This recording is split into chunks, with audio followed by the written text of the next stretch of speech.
Os Maias saíram uma coisa extensa e sobrecarregada, em 2 grossos volumes. Mas há episódios bastante toleráveis. Folheia-os porque os 2 tomos são volumosos demais para ler. Recomendo as 100 primeiras páginas. Certa ida à Sintra, as corridas, o desafio, a cena do jornal à tarde e, sobretudo, o sarau literário. Basta ler isso e já não é pouco. Indico-te para não andares a procurar através daquele imenso maço de prosa. Que blasfémia! Quem teria dito semelhante heresia?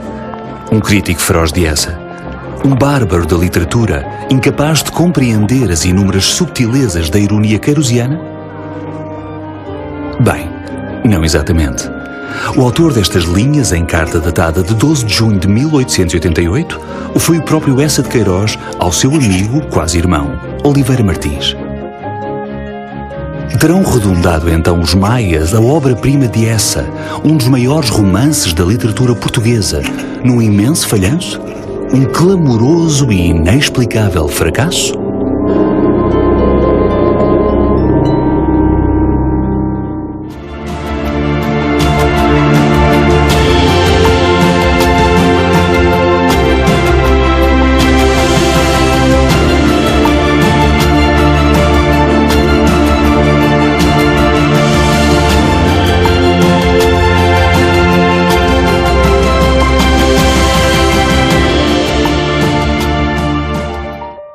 Desde o começo dos Maias, Eça deixa entrever traços típicos do seu pensamento, a importância da educação e o anticlericalismo.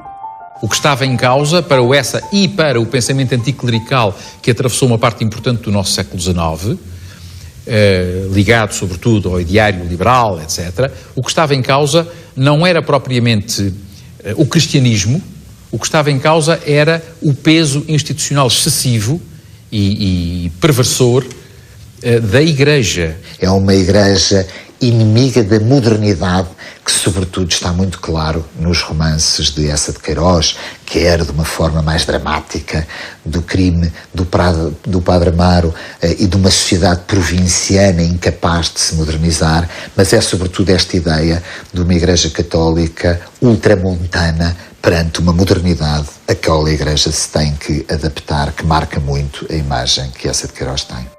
Mas nem só a Igreja e a educação saiu mal no retrato de Eça. O Portugal romântico tinha outro pecado a apontar. Há sobretudo 2 temas muito fortes que ele associa ao romantismo. Um deles é o tema da educação, outro deles é o tema da condição da mulher. Eram fúteis, normalmente as mulheres do Eça são ou fúteis, ou portam-se mal, ou isto, ou aquilo, não sei o que. Ninguém sabe bem. A educação das crianças estava inquinada pelos vícios do romantismo.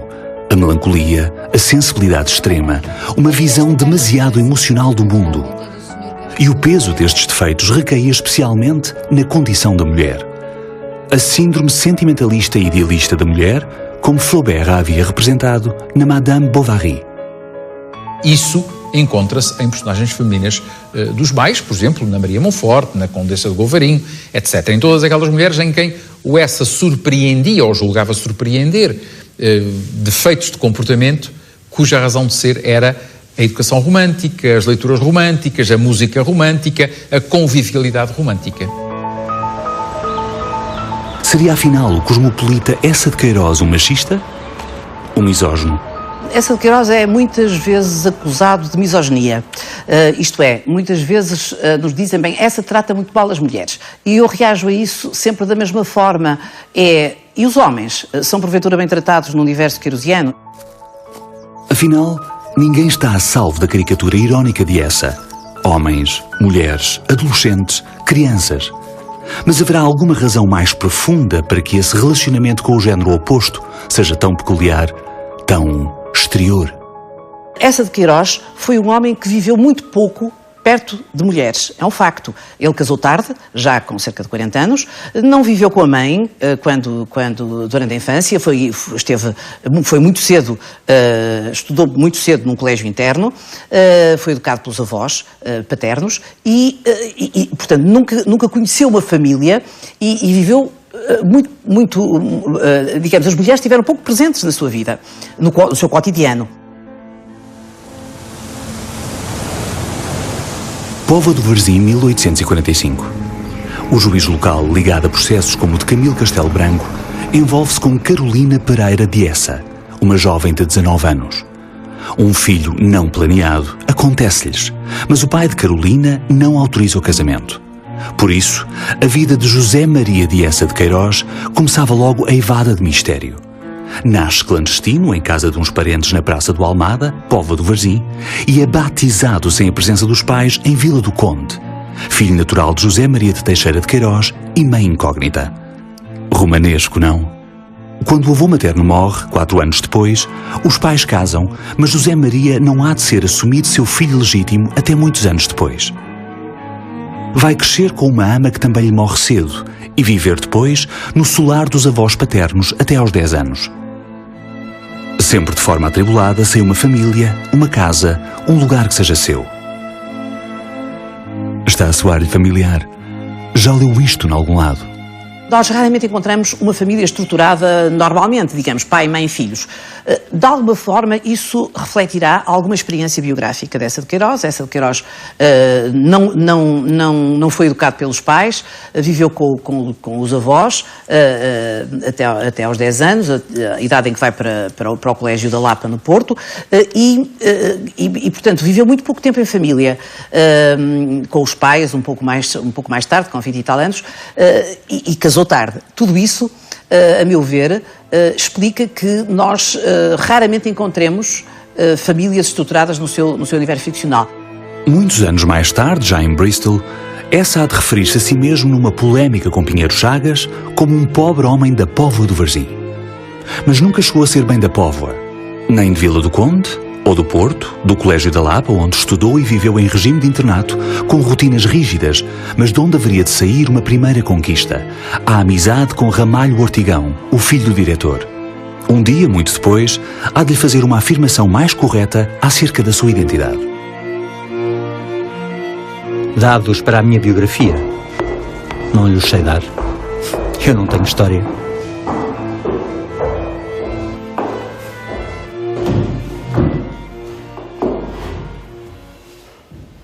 Restava aquela ideia do pai, findando numa poça de sangue no desespero dessa traição. Mas não conhecera seu pai. Tudo o que possuía dele e da sua memória para amar era uma fria tela mal pintada pendurada no quarto de vestir. De sua mãe não ficara nem um daguerreótipo, nem sequer um contorno a lápis. O avô tinha-lhe dito que era loira, não sabia mais nada. Não os conhecera, não lhes dormira nos braços, nunca recebera o calor da sua ternura. Pai, mãe, eram para ele como símbolos de um culto convencional. O papá, a mamã, os seres amados, estavam ali todos, no avô. Nos maias temos uma figura paterna, digamos assim, mas é o avô. O avô, e um avô sozinho, que é, de alguma forma, a figura, muito evidentemente, a figura tutelar, não é? Tutelar para Carlos da Maia e, de algum modo, tutelar também para Ega. E, de facto, o avô dessa de Queiroz foi uma figura para ele tutelar. Ele sempre viajou ao longo da sua vida como diplomata, sempre viajou com o retrato do avô Queiroz. Surpreendido? Nem por isso. Muitos escritores povoaram a sua literatura de assombramentos pessoais. Mas essa não quer espiar angústias, frustrações. Ele quer, como é que havemos de dizer, brincar com os seus espectros. Os Maias contam a história de uma família portuguesa através de 3 gerações. O patriarca, Afonso da Maia, o filho, Pedro, e o neto, Carlos. Ao longo de cerca de 700 páginas, assistimos à vida de Carlos em Lisboa a partir da sua chegada no outono de 1875, depois do curso de medicina em Coimbra e de uma reveladora viagem pela Europa. Uma sombria tarde de dezembro, de grande chuva, Afonso estava no seu escritório lendo, quando a porta se abriu violentamente e, alçando os olhos do livro, viu Pedro diante de si. Vinha todo enlameado, desalinhado, e na sua face lívida, sobre os cabelos revoltos, luzia um olhar de loucura. Estive fora de Lisboa 2 dias. Voltei esta manhã. Maria tinha fugido de casa com a pequena. Partiu com um homem, um italiano. E aqui estou. Para melhor entendimento do destino que precede as ações de Carlos, Essa constrói o início do romance como um relato daquilo que lhe precedeu. A história do avô e o desfecho trágico do pai, suicidando-se depois da fuga da mulher com a filha, abandonando com o pequeno Carlos. Carlos da Meia transporta alguns traços da figura de Eça de Queiroz e Ega também uma certa impulsividade do Ega, um certo gosto pela cavaqueira, digamos assim, para usar um termo da época, de Ega. Essa era um grande conversador, todos os amigos o dizem. Quando essa projeção existe, essa projeção é sempre deformada, modelada por critérios e por filtros estéticos, como por exemplo a ironia, como por exemplo a caricatura, como por exemplo a capacidade que Eça de Queiroz tinha para se rir dele mesmo. Estará então dito o essencial em relação aos maias? Será a história de uma família, através de 3 gerações, onde se projetam e são caricaturados alguns fantasmas de Eça? Curiosamente, eu acho que o que o Eça quis colocar nos maias está mais no subtítulo do romance e em títulos anteriores do que nos próprios maias. Bem, parece que há um enigma mais profundo nos maias e que estará mesmo debaixo do título, debaixo do nosso nariz. Episódios da vida romântica. Essa não nos quer contar a saga trágica de uma família nobre. Quer falar de Portugal inteiro, satirizá-lo, dissecá-lo, autopsiá-lo como cadáver de um tempo que sucumbiu à doença do romantismo. E, portanto, ao dizer em subtítulo Episódios da vida romântica, na minha leitura, o que Eça de Queiroz está a dizer é o seguinte: no fundo, não há reflexão sobre a sociedade portuguesa do século XIX que não seja uma reflexão sobre o romantismo.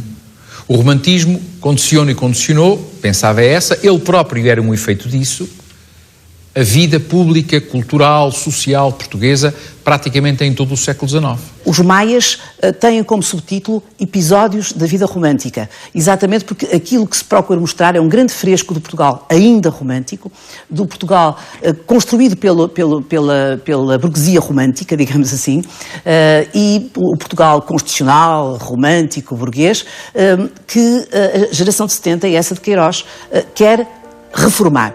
A geração de 70, o que era? Coimbra, outubro de 1865. Um grupo de jovens intelectuais reagia contra a debilidade romântica e o atraso cultural do país. António Castilho brada contra a poesia ininteligível e aparato filosófico da escola moderna e Antero de Quental, estudante da universidade, responde com o panfleto Bom Senso e Bom Gosto, dando origem à maior polémica literária portuguesa do século, que haveria de ficar conhecida como a Questão Coimbra. Até julho do ano seguinte, chovem cartas, crónicas, folhetins, poemas e sátiras, opondo os intelectuais conservadores à nova geração aberta às correntes europeias, num confronto onde participa toda a inteligência nacional. Os jovens intelectuais devoram Comte, Proudhon, Flaubert, Baudelaire, Balzac, Zola e Victor Hugo, e queriam enterrar o romantismo na mesma cerimónia em que batizariam o naturalismo e o realismo.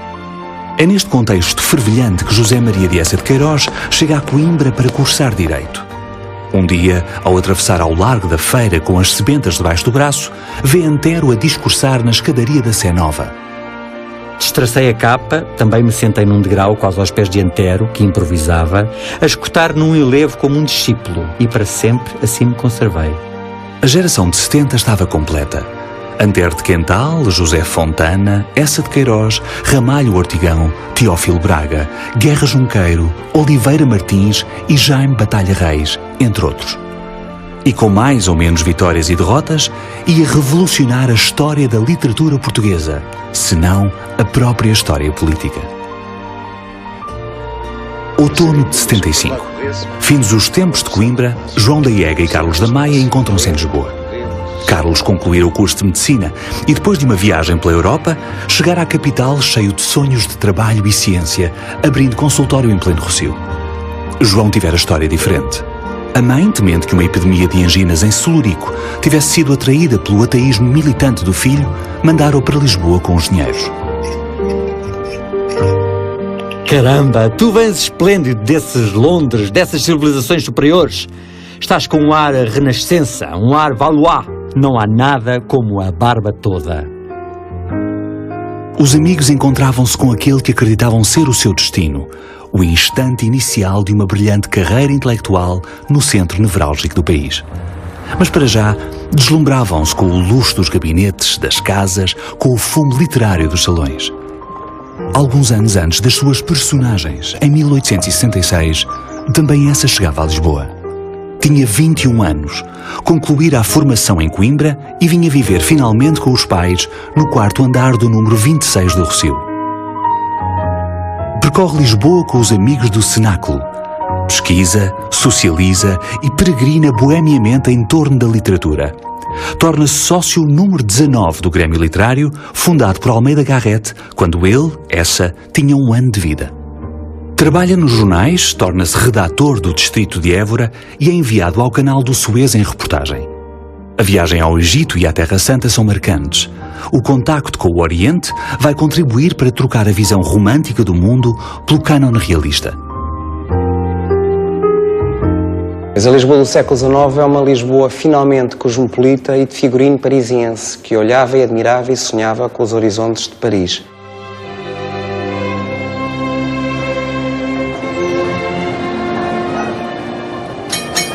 Do Rossio, o ruído das carroças, os gritos errantes dos pregões, o rolar dos americanos subiam numa vibração mais clara por aquele ar fino de novembro. Uma luz macia, escorregando docemente do azul ferrete, vinha dourar as fachadas enxovalhadas. As copas mesquinhas das árvores do município, a gente vadeando pelos bancos e essa sussurração lenta de cidade preguiçosa, esse ar aveludado de clima rico. Pareciam ir penetrando pouco a pouco naquele abafado gabinete e resvalando pelos volutos pesados, pelo verniz dos móveis, envolver Carlos numa indolência e numa dormência. É a visão de alguém como essa de Queiroz, que muitas vezes fala de Paris, fala muitas vezes de uma cidade inglesa e vê que o pequeno Portugal é incapaz de produzir um pensamento próprio, um pensamento autónomo, que no fundamental copia sem criatividade, tal como copia nas roupas, tal como copia na última inovação tecnológica ou na última inovação cultural, sem uma capacidade de produção própria das suas próprias elites.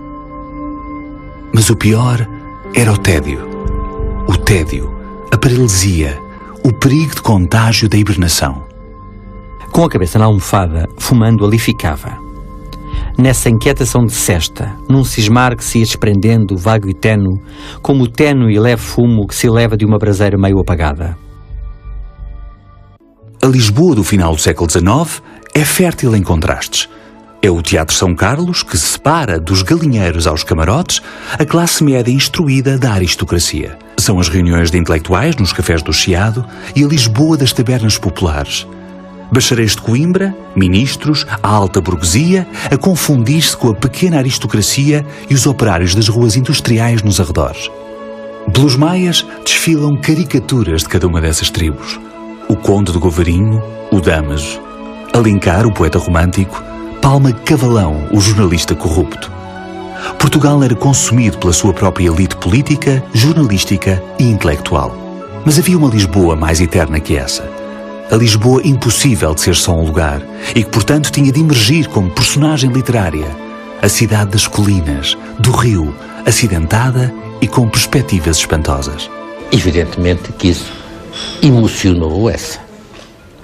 Basta, por exemplo, sairmos aqui à Rua do Alecrim e vermos o Tejo ao fundo da Rua do Alecrim, ao fim de uma descida. Portanto, o Tejo faz parte dessa panorâmica.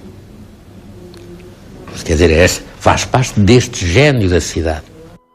Pois bem, essa estava então mergulhada numa cidade brilhante, habitada por sombras. Como poderia ele erguer uma bandeira contra a melancolia? Algo extraordinário estava para acontecer nos maias. Algo misterioso no livro da grande crítica ao romantismo. Entravam então no prestígio do Hotel Central e nesse momento um cupê da companhia veio estacar à porta, um esplêndido preto já grisalho. Correu logo à portinhola. De dentro um rapaz muito magro, de barba muito negra, passou-lhe para os braços uma deliciosa cadelinha escocesa. Depois, apeando-se, indolente e posar, ofereceu a mão a uma senhora alta, loira, com um meio véu muito apertado e muito escuro, que realçava o esplendor da sua carnação e búrdia. Kraft e Carlos afastaram-se. Ela passou diante deles com um passo soberano de deusa, maravilhosamente bem feita, deixando atrás de si, com uma claridade, um reflexo de cabelos de ouro e um aroma no ar. E no silêncio a voz de Kraft murmurou: "Très chique." O amor do Carlos da Maia pela Maria Eduarda e da Maria Eduarda pelo Carlos da Maia é sublime, é uma coisa sublime. É uma coisa que me fez, quando li, lembro-me já há muitos anos, quando li, que me fez ler trechos dos Maias repetidas vezes, li 2 e 3 vezes, para encontrar em cada palavra um significado suplementar àquele que eu já tinha encontrado. Carlos da Maia, o anti-herói de Essa, perde-se irreparavelmente de amores por uma mulher. Segue-a por Lisboa, procura-a em Sintra, espera esbarrar nela na Lisboa demasiado pequena onde todos se encontram. Supõe tratar-se da mulher do brasileiro Castro Gomes, mas nada se sabe acerca dela. Até que é chamado pela governanta a entrar, na qualidade de médico, em sua casa. Começam os encontros entre Carlos da Maia e Maria Eduarda. Castro Gomes regressa do Brasil e confessa-lhe que se tratava somente da sua amante, não da mulher. Carlos consegue uma casa para Maria Eduarda e aí terão lugar os seus encontros amorosos. O nome por que a conhecem é perfumado a pecado. A Toca. Era uma alcova recebendo a claridade de uma sala forrada de tapeçarias, onde desmaiavam na trama de lã os amores de Vênus e Marte. E àquela hora, batida por uma larga faixa de sol, resplandecia como o interior de um tabernáculo profano, convertido em retiro lascivo de serralho. Um tapete veludo fazia um pavimento de ouro vivo, sobre que poderiam correr nus os pés ardentes de uma deusa amorosa. E o leito de dossel enchia a alcova, esplêndido e severo, e como erguido para as voluptuosidades grandiosas de uma paixão trágica do tempo de Lucrécia ou de Romeu. É que um amor como o nosso não pode viver como vivem tantos amores vulgares. Este amor tinha tomado conta de tudo. Da medicina, do realismo, do futuro grandioso que aguardava Carlos da Maia. Onde andaria Essa para responder por este retumbante ataque de romance? Se o Essa não tivesse ido aos 27 anos para o estrangeiro, ter-se transformado em alguém muito parecido com o Ega, ou seja, a fazer troça a toda a gente, a animar os salões, a ser uma espécie, como eu digo, se põe num livro também, de bobo da corte. A 21 de julho de 1871, Essa parte para Leiria nomeado administrador do concelho. Havia de ser a cidade que mais sobreviveria ao tempo, fiel à descrição de Essa no crime do Padre Amaro. O primo Basílio sairá pouco tempo depois. Em novembro de 72, é destacado para Havana, Cuba, ocupando o seu primeiro cargo consular.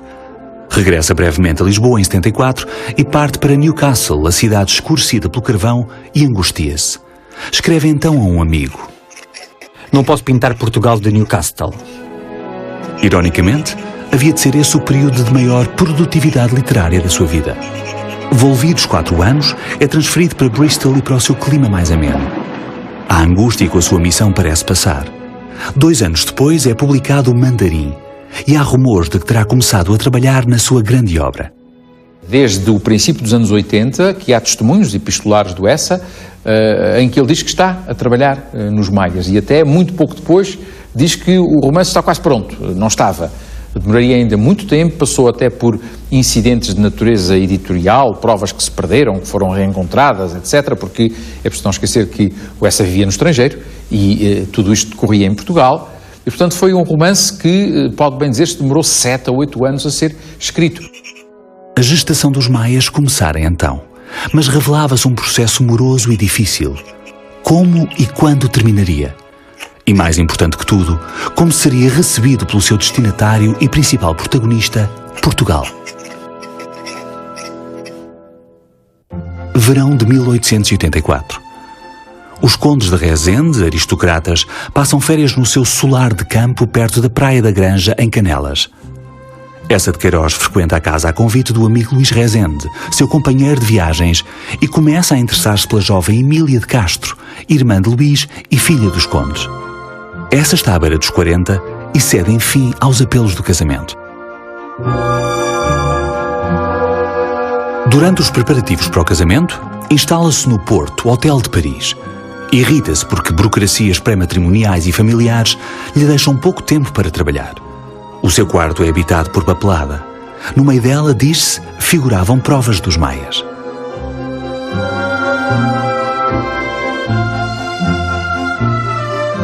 José Maria de Essa de Queiroz casa com Emília de Castro a 10 de fevereiro de 1886. Tem 40 anos e, graças aos papéis do casamento, é por fim reconhecido legalmente filho de seus pais. Não era essa quem tinha ironia. Era a ironia quem tinha essa.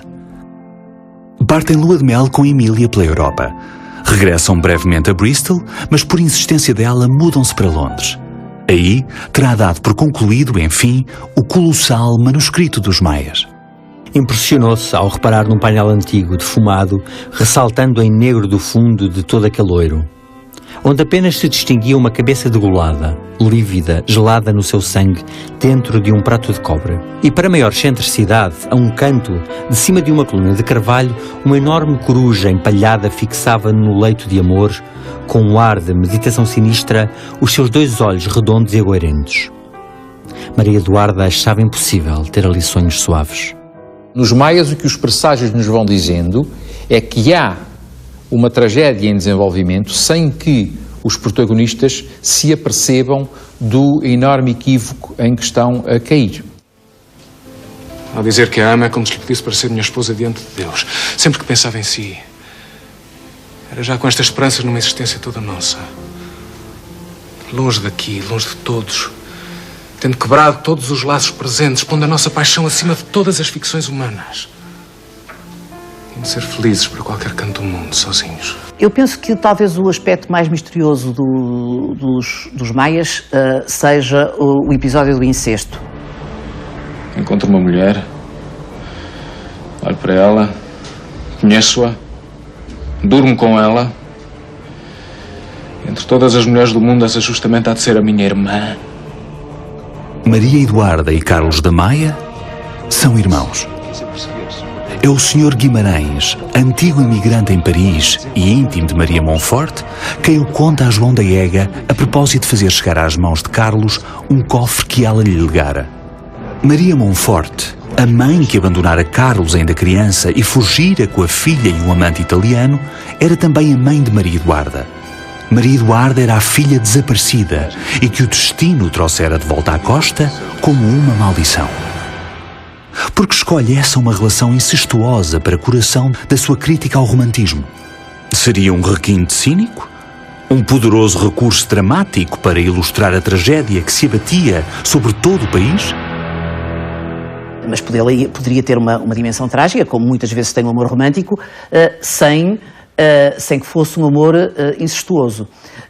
Ora, eu acho que esse é o aspecto, porventura, mais misterioso do romance.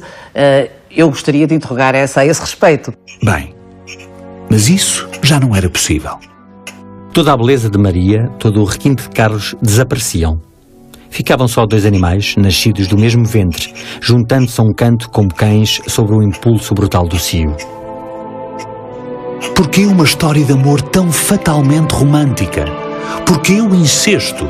E, sobretudo, porque volta Carlos a dormir com Maria Eduarda já na plena posse da verdade?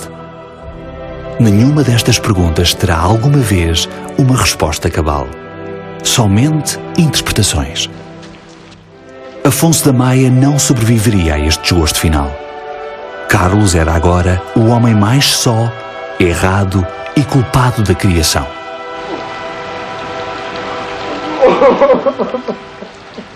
Ele tem todas as qualidades para ser um vencedor e, todavia, será um vencido nos seus projetos.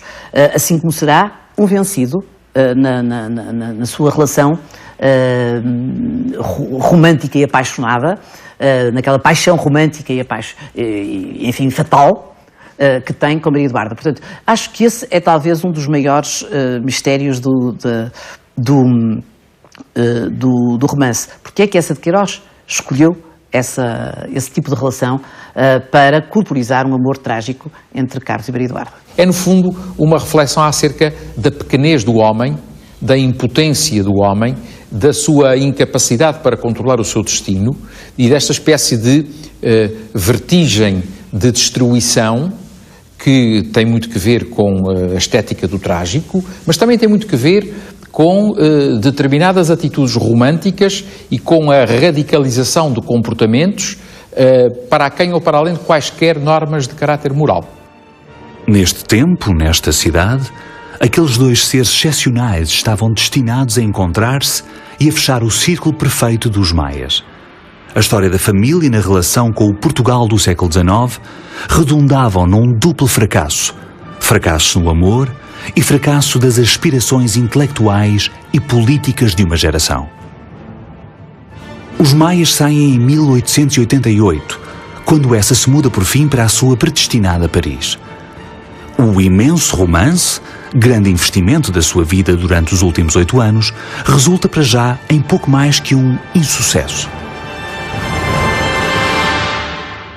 A reação à publicação dos Maias, eu diria que foi uma reação diluída no tempo. E isto é-nos indicado pelo seguinte facto, é que, diferentemente do que aconteceu com outros romances de Essa, por exemplo, o Primo Basílio, os Maias foram um romance que demoraram algum tempo a ser incorporado pelos leitores. O indicador é o seguinte, é que quando Essa de Queiroz morreu em 1900, o romance foi publicado em 1888, o romance não estava ainda esgotado. A segunda edição ocorre pouco depois da morte do Essa, em 1903, salvo erro. Ao contrário de anteriores romances de Essa, ao chegarem ao contacto com os leitores, os Maias não resultam naquilo que hoje chamamos best-seller. Há reservas, críticas e divisões de opinião. Mas porquê? Porque não se dá um sucesso claro como em outros títulos. Se Essa investira neste mais tempo, mais dedicação, mais conhecimento, mais arte que em qualquer outro. Essa de Queiroz deixou um legado tão marcante à cultura portuguesa que, ironicamente, deixou-nos uma visão de finais do século XIX que nem sempre corresponde com a realidade. Entre outros motivos possíveis para a reação defensiva ao acolhimento dos maias, estaria certamente este. A feroz sátira de Essa poderia ter resultado, afinal, injusta. O seu comprometimento com a crítica da banalidade, do provincianismo nacional em face do progresso europeu, teria avançado sem se aperceber do que de bom e inovador estava a acontecer ao Portugal no derradeiro quartel do século XIX. Vivia, em primeiro lugar, um período de paz. Vivia, em segundo lugar, um período de alargamento das liberdades cívicas e públicas, que vivia um alargamento do parlamentarismo, vivia, num certo sentido, o melhor que o sistema liberal alguma vez trouxe a Portugal. Essa buscava a caricatura, não tanto a reprodução pura e simples da realidade. Caricaturou como ninguém os ambientes sociais, intelectuais e políticos da época, mas escapara-lhe, talvez, a verdadeira dimensão do novo Ministro da Fazenda, Fontes Pereira de Mel. Nunca compreendeu o Fontes. Porquê é que ele nunca compreendeu o Fontes? Porque o Fontes só começou a fazer obra, e obra, na minha opinião, eu que fiz a biografia também do Fontes, muito importante para o país. O Fontes era um pragmático, era, de certa maneira, alguém que disse: eu tenho aqui este material, é este o país que tenho, eu não tenho um país cheio de dinheiro, com os cofres públicos, com minas de carvão, não, tenho isto, e vou transformar, e vou construir caminhos de ferro, etc. Ou seja, foi inegavelmente um período de relativo progresso, muito marcado, evidentemente, pelas primeiras grandes manifestações nacionalistas anti-britânicas, pelo início do movimento republicano. Muitas destas manifestações, por exemplo, são caricaturadas por Essa, onde muitos dos seus amigos, inclusivamente, participaram. Muitos elementos da geração de 70 preocupam-se muito com a ideia do progresso, com o aprofundamento, digamos, das liberdades cívicas e do futuro do país, e Essa lega-nos sempre essa visão muito mordaz desse país, onde ele muitas vezes dizia: eu gostaria de ver sempre um Dante em cada esquina, e este país não produz nem um bom merceeiro. E haveria com certeza uma razão simples para este desencontro. Quando o Fontes chegou a primeiro-ministro, o Essa de Queiroz acabava de deixar o país. E isso é muito importante. Nós temos que pensar que o Essa, em 1872, deixou de viver em Portugal e nunca mais viveu. Portanto, para ele, digamos, os políticos que eram os políticos que ele conheceu em adulto, num período que é o triênio que vai de 68 a 71, 72, e em 72 o Fontes é primeiro-ministro e é primeiro-ministro durante 7 anos. Nesse triênio, Portugal e a Europa estremecem. Quedas sucessivas de governos com 3, 4 meses de duração, a Comuna em França, a queda da monarquia em Espanha, a mediocridade a graçar na política. Essa deixou o Portugal no pior momento possível. E, portanto, daí a sua crítica. Essa sofria com os desaires nacionais. Mesmo estando longe, não se permitia distanciar-se de Portugal, mesmo que não o pudesse ver com os seus próprios olhos ou ser atingido pelos estilhaços do conflito. No final dos Maias, Carlos regressa a Lisboa 10 anos depois de ter partido pelo mundo e aterrado em Paris, sobre uma vida tão elegante quanto inútil. O ramalhete, casa de Carlos ao longo da ação, é agora a imagem queirosiana do país, abandonado, soturno e cheio de recordações. Eu acho que nos Maias ressuma uma espécie de tempo parado, tempo paralisante. Temos a sensação que nada acontece ao longo do romance. Lisboa é uma cidade adormecida.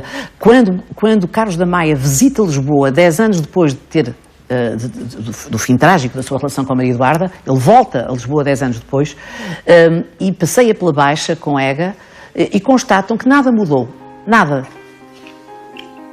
Estavam no Loreto e Carlos parara, olhando, reentrando na intimidade daquele velho coração da capital. Nada mudara. A mesma sentinela sonolenta rondava em torno à estátua triste de Camões. No fundo, mesmo os que criticámos o romantismo, o João da Ega, o Carlos de Maia, etc., mesmo os que achamos que o romantismo era alguma coisa de profundamente negativo para a formação dos jovens, dos adultos, das mulheres, etc., acabamos por reconhecer que ele é essa inevitabilidade. Carlos da Maia e João da Ega não eram diferentes da sua espécie. O subtítulo dos Maias, Episódios da Vida Romântica, não era afinal algo separado da história dos seus protagonistas, um banal fundo temporal e geográfico onde a história acontecia. Era a constatação do estigma que caíra sobre toda uma geração que incluía João da Ega e Carlos da Maia. O seu romantismo final havia sido acreditar que tinham já derrotado o romantismo. Mas a decadência não era um naufrágio ao qual a sua cultura os houvesse resgatado. Era a idiosincrasia do inconsciente coletivo português. E aqui tens tu a existência do homem. Em 10 anos não me tem sucedido nada, a não ser quando se me quebrou o feiatonte na estrada de Saint-Claude. Vi num Figaro. Ega ergueu-se, atirou um gesto desolado. Falhámos a vida, menino. Eu acho que, de facto, Os Maias é um romance do desencanto, um romance da desistência, um romance em que se confessa um pouco aquilo que Carlos da Maia confessa no fim do romance. Nada a desejar, nada a recear, digamos, não se abandonar a nenhuma esperança, não se abandonar a nenhum desejo, nem a nenhum desapontamento. Vem aqui sempre à memória, como é evidente, o momento final do romance, que é um momento de balanço entre dois homens já maduros, desencantados, que passaram por situações muito complicadas na vida, particularmente o Carlos da Maia, quando o Carlos da Maia diz ao João da Ega que isso de dizer que se viveu alguma coisa com paixão é uma velha ideia romântica. E o João da Ega diz-lhe... E que somos nós, que temos nascido desde os bancos de colégio, desde o exame de latim. Românticos. Indivíduos inferiores que se governam na vida pelo sentimento e não pela razão. E essa? Que teria sido? Que teria conseguido ele e a sua geração de intelectuais cosmopolitas e modernos? Teriam mudado Portugal? Ou, por outra, teriam mudado Portugal tanto quanto Portugal precisava? Tanto quanto haviam sonhado? Essa continua a escrever. Muito. Mas está decepcionado também com a carreira diplomática. Visita de tempos a tempos os amigos em Lisboa. Reúnem-se no Tavares e agora chamam-se a si próprios os vencidos da vida. Até que essa deixa de vir a Lisboa e até que os vencidos da vida se desmantelam.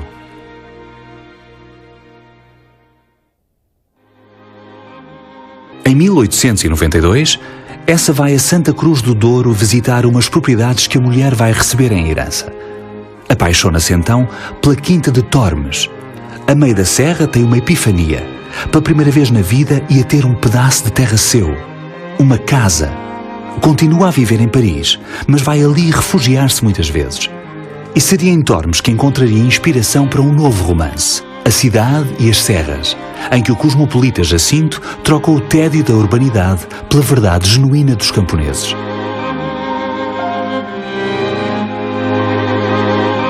As manhãs de Essa eram passadas a escrever, de pé, acompanhado pela chama de 2 velas sobre o mármore da chaminé.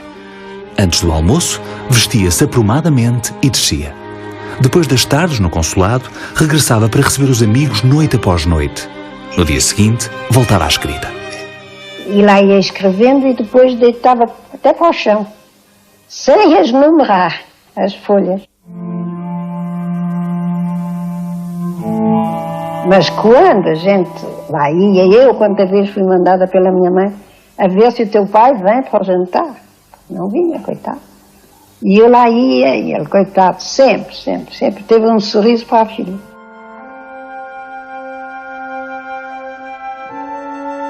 Entre fevereiro e maio de 1899, Essa faz uma última visita a Lisboa. Passeia pelos cenários dos seus livros e regressa a Paris. Precocemente envelhecido e magro, adoece no verão de 1900, quando um século inteiro e colossal estava mesmo a começar. É observado por médicos na Suíça, mas prefere regressar a Paris ao número 38 da Avenue du Roule, em Neuilly, para adormecer em casa. Morre a 16 de agosto de 1900, em pleno calor, rodeado pela família e pelas notícias que chegavam já de Lisboa, dando conta da sua iminente partida. Tem um funeral de Estado e honras de primeira página na imprensa. O tempo de Essa reconheceram-o já como um dos seus maiores, um símbolo da pátria. Nada mau para um vencido da vida. Mas longe de supor que o meu pai fosse o que se chama um escritor conhecido. Longe de supor. Porque quando foi, por exemplo, da morte dele, meu Deus, nós víamos todo aquele espalhafato, todas aquelas coisas, pensávamos na nossa inocência que era por ele ser cônsul. E eu comecei a reparar com espanto que os estudantes diziam: olha, aquela pequena é a filha dessa de Queiroz. E eu voltava para a minha mãe e disse: como é que eles podem adivinhar e que se importam eles? Essa não falava em casa da sua obra. Não estava certo dela sequer. Um realista não se poderia permitir deslumbrar com as suas conquistas diárias.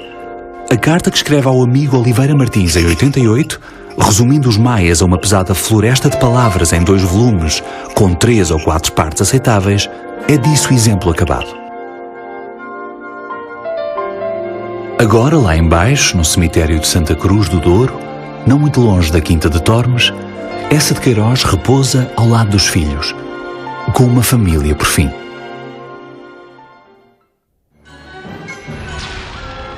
O autor não viveria para ver o regicídio, a implantação da República, a tormentosa corrida de Portugal à procura do seu destino. Mas a sua obra, sim. A obra-prima, mesmo quando não reconhecida pelo seu tempo, é sempre contemporânea do futuro. Eu não sei se há um momento preciso a partir do qual se diga os maias são agora uma obra-prima reconhecida como tal, mas é um facto que, por exemplo, no Brasil, logo no princípio do século XX, num inquérito feito por um jornal do Rio de Janeiro sobre as grandes obras da literatura universal, os maias saíam em primeiro lugar. É um livro que muita gente lê fora da escola, mas posso lhe dizer que nunca anda abaixo dos 25, 30 mil exemplares ano de reedições dos maias que se fazem todos os anos. Os vindouros não se sentiriam ofendidos pela sátira queirosiana. Pelo contrário, agradecê-la-iam por todas as faixas etárias e classes sociais, sem abrandamento com o distanciar do tempo, dentro e fora de Portugal, o público procura as obras de Essa, com especial predileção pelo Crime do Padre Amaro, A Cidade e as Serras e, sobretudo, pelos maias. E, a pouco e pouco, e como hoje se sabe, Os Maias ganharam o estatuto, de facto, do grande romance de Eça de Queiroz, de um dos grandes romances do século XIX europeu, e sendo realmente aquela obra em que o Eça tentou, como ele mesmo disse, pôr tudo o que tem cá dentro. E o que Eça tinha lá dentro alcançava outra proeza notável. Continuar a ter aplicação prática hoje, volvida quase uma década do século XXI. Mas será esse mérito visionário de Eça ou de mérito nosso? Um povo que, afinal, não mudou assim tanto em 120 anos. Os romances de Eça, porque no fundamental retratam a vida política e social portuguesa em finais do século XIX, estão condenados a serem de uma grande modernidade. Porque muitas daquelas figuras, muitos destes personagens, remetem para as grandes clivagens do século XX. Remetem para o que é ser ministro num sistema democrático, do que é ser jornalista e comentador político, com todos os dilemas associados a ser ou não ser influenciado pela classe política, pelo poder económico ou pela pequena corrupção. Depende. Quanto aos estrangeiros, não sabemos. Mas os portugueses irão mudar. Eça bradou uma vida contra o tédio da estagnação.